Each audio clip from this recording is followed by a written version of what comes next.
The two fellas from the prison were also very sweet guys, and they taught us about how to do proper push-ups because they said where they were staying, they didn't have access to a gym. So they said that you can get huge in prison just by doing these like 5 or 6 different types of push-ups. So we spent a lot of time doing push-ups.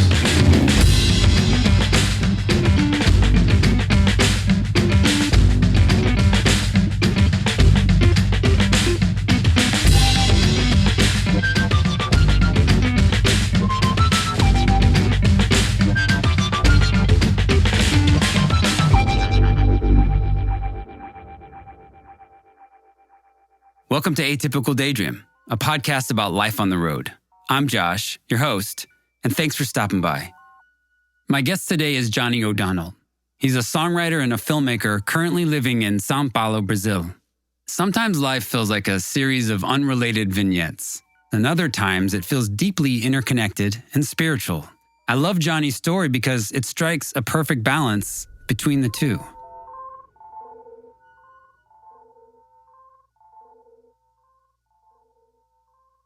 Well, I'd like to begin with an experience I had with a really amazing hamburger, actually. Actually, it was a cheeseburger. Well, we just crossed the border from Washington State into rural Idaho. It was our first food stop, and I'm going to say it was a Whataburger, but it was some kind of regional chain that we didn't normally see in Seattle. And I really vividly remember standing in line, and there was a beautiful oversized photo of this cheeseburger, but it had all the works. So, lettuce, tomatoes, pickles, special sauce. And, I had, like a lot of kids, I'd grown up kind of a picky eater. I had convinced myself that there were lots of things I didn't like without really understanding or having even tried most of the things I thought I didn't like. But so while I was standing in line, I realized, wow, that hamburger, that looks perfect. I'd never wanted to have all the veggies on a burger. I thought veggies were disgusting for some reason.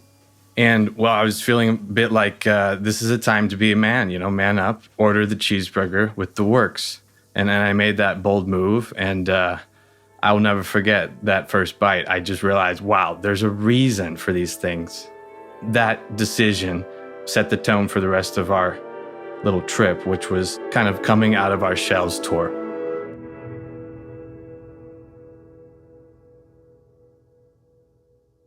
It was the summer of 2003. I was with two of my best pals, and our plan was to sort of do a loop of the country. So now, of course, that was in a time before access to like readily available internet. So the reason I think this trip left such a big impact on me was because we had to figure things out as we went along, and we got a chance to make a lot of decisions sort of off the seat of our pants. So now our two biggest obsessions on that trip were basically cigarettes and girls. So I was 17. One of the guys was 18, so he could buy the cigarettes, and all of us could smoke them together. We were fascinated by cigarettes, and obviously our main objective on the trip was to meet girls, which we were horrible at and didn't succeed at all. So I remember the second, we got into Montana at the end of that first day.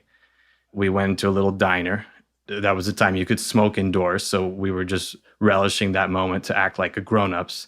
I remember the waitress in that diner was very flirtatious. She was probably older than my mother. Maybe she was a 55-year-old woman. She was very gung-ho about our adventure, and she gave us a lot of positive energy. Now, the trip did have some darker undertones. When we got to our first major city, it was Chicago, and we ended up staying in a motel. It was like probably the first place we drove to when we pulled off the highway. It was definitely a motel designed for couples, shall we say. The whole ceiling was mirrored, so you could see yourself while you were lying in bed, which was great. I think you could put coins in a machine to get the TV going, and there was 3 or 4 channels of adult entertainment, which we thought was quite interesting. The next day, we went down to the waterfront in front of the downtown skyline. And we heard some yelling from the beach and ran over to see what was going on. There was an area where people played checkers or chess. And somebody apparently had been stung by a bee or a wasp. And we saw them die. So that was a strange moment. Sort of a little bit of a dark cloud started forming over the trip, which seemed to persist intermittently for the rest of our wonderful journey. When we left Chicago, our next stop was to Pittsburgh, where my single remaining grandparent lived. She was a great lady, Mary. She had a wig, that was like Marge Simpson style, maybe 1.5 feet tall. And she wore that till the end, and she looked great in it. When we got to her house in Pittsburgh, on the outskirts of Pittsburgh, near the old rundown steel mills, which had been converted into shopping malls, we had a wonderful time. She was obsessed with one of my friends who she kept saying reminded her of Buddy Hackett. It was a comedian from the old days. And we didn't know who he was, and we didn't have the internet to look it up, but we figured that out later. But she loved him. She said he's a spitting image of Buddy Hackett.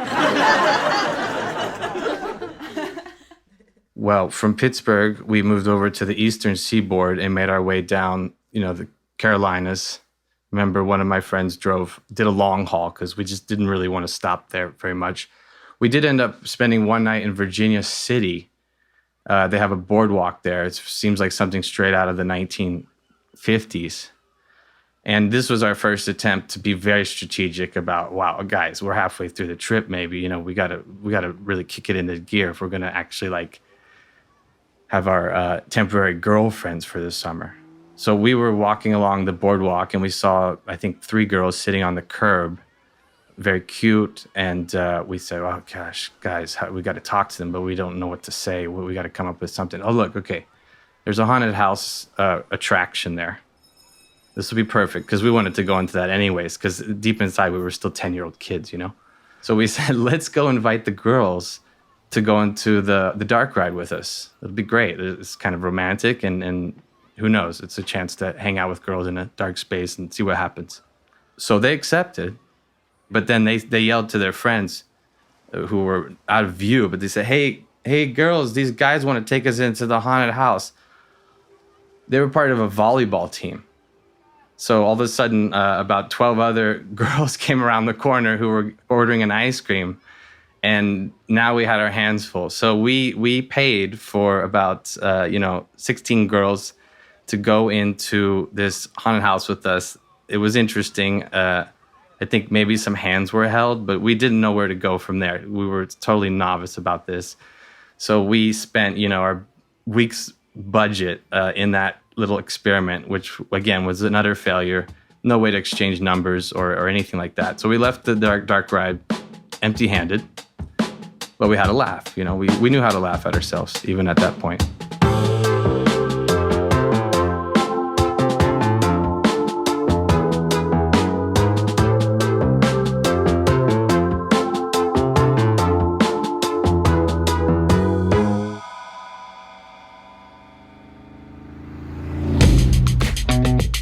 Hey, Josh here. I love making this podcast, and I'd love to make it my full-time gig.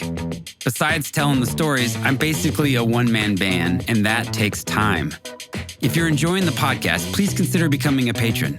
You'll have access to loads of great bonus stories, and you'll have the satisfaction of knowing that you're supporting a truly independent podcast. Find the Patreon link in the show notes. And thanks. We were driving out of a 76 station onto the Florida Panhandle, heading towards Georgia. There was an older man hitchhiking, and we decided to give him a ride because that's the kind of mood we were in the whole time. We were all reading Jack Kerouac and Hunter S. Thompson, so anytime there was a chance to take a risk, it was something we were really gung-ho about. So we picked up this guy, Bill. Figured out after the first, 45 minutes, it's like he's not going to kill us. He doesn't seem like he has that type of intention. So this is cool. So Bill was our ticket to, we could go to all of those little Florida restaurants that I think TGI Fridays and Red Robin have been modeled after, shit on the wall kind of restaurants. So we could go to those and drink the colorful rainbow-esque cocktails that Florida does so well. That was amazing. And Bill got something out of it too. Of course, we got him a little bit farther down the road, but he also told us, I remember we were going into the water in Destin, Florida, the Gulf, full of jellyfish. And had tears in his eyes and told us, guys, I haven't had this much fun since I was a teenager. This guy was about 70 years old. So that was a really nice, sentimental moment. And we all parted friends.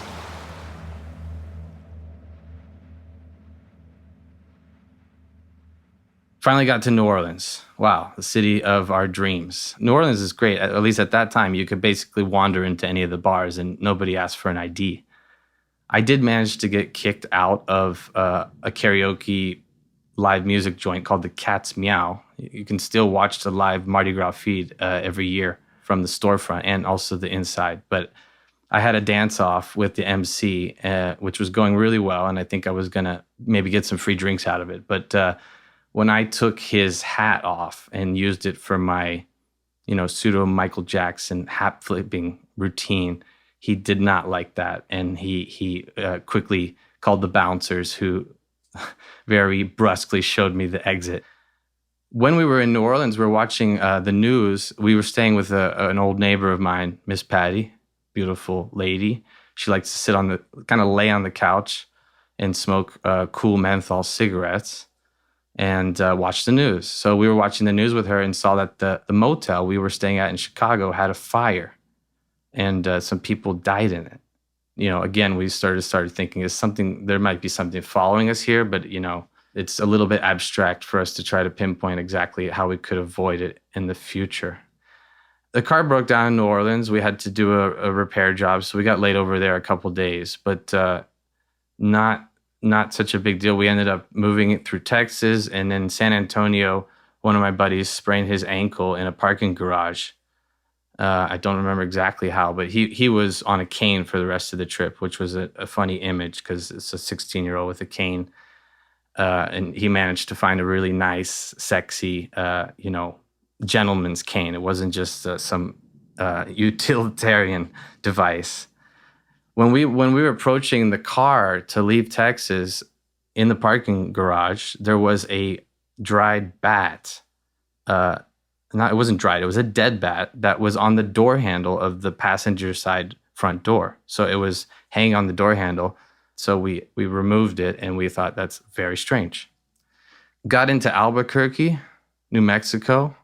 The car broke down again. This time it was serious business. I had to get back to Washington State to visit a university because I was about to go to college for the first time. St. Martin's in Lacey, Washington, a school with questionable reputation. I ended up taking an Amtrak, and I was sad to say goodbye to the fellas, and I didn't know what would transpire after that. I never really asked them about how the rest of their trip went, but I got on a train, and this was maybe the highlight of the trip because at that time there were smoking cars, and that's, of course, I was still, I knew I had only a few more days to be a chain smoker.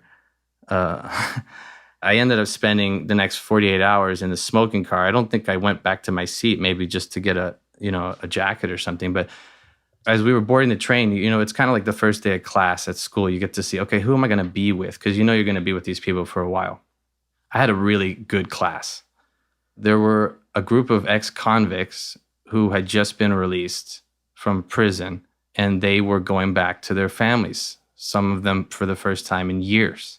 And also there was a large constituency of Amish, Pennsylvania Dutch Amish. So my smoking car section was wonderful. So it was me, two ex-convicts. These guys naturally were covered in tattoos, still had the shaved head, very, very big guys. And I think 2 or 3 Amish. They didn't last very long, but one of the Amish kids ended up staying with us for the whole, 2 days or however, I don't know, maybe it's 16 hours or something. We had a wonderful, philosophical, emotional, I want to say it was like an exchange of goodwill and intellectual ideas. We didn't stop talking for the next 16, 17 hours. Now, I remember specifically the 2 fellas from the prison were also very sweet guys, and they taught us about how to do proper push-ups because they said where they were staying, they didn't have access to a gym. So they said there's so many different types of push-ups you can do that you can get huge in prison just by doing these 5 or 6 different types of push-ups. So we spent a lot of time doing push-ups, on our fingers, one-handed, hand behind the back, one leg in the air. It was awesome. We all got very buff in that short amount of time.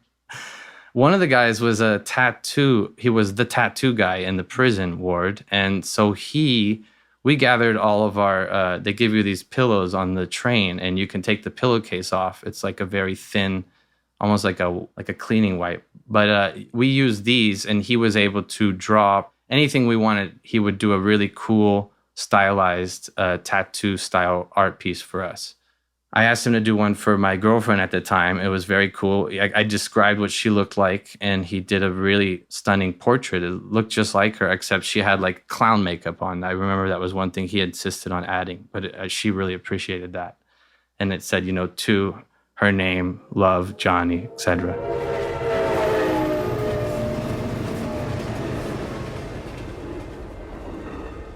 I also just remember we're going through pure desert landscape. This is John Ford type stuff. Watching the Amish react to this was fascinating because they explained to us they were going to a furniture convention in Seattle and they had never been on a train. They had never been out of their town. So just getting to see what a desert looks like through the eyes of, I think maybe he was a 15, 16-year-old. No, he must have been older than that. Yeah, maybe he was 20.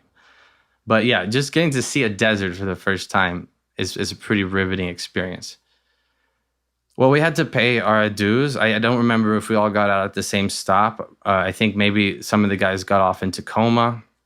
And it was sad, There's nothing quite like a train trip with new people that you connect with because you're never going to see them again. When I got back to Seattle, I opened my bag and there was another pillowcase inside. The tattoo artist had put in an extra pillowcase for me and he had drawn on it a bat. And I don't think I told him about what happened in San Antonio, but I thought that was interesting. That night, I was watching TV before going to bed. The news of the day was that Buddy Hackett, the comedian, had passed away. I want to thank Johnny for sharing his experience. Make sure to check out his music under Johnny O'Donnell. And for more general updates, find him on Instagram at johnny.o'donnell. Links in the show notes. This podcast was created and produced by me, Josh Caldwell. Music by Visual Aid, my side music project. General support and copywriting by Miranda Caldwell. If you like the show, please follow, subscribe, rate, and review wherever you listen to podcasts. And if you'd like to financially support the show, check out my Patreon page. You'll have access to loads of great bonus stories. You can find the link in the show notes. Thank you for listening, and I hope you come back next week.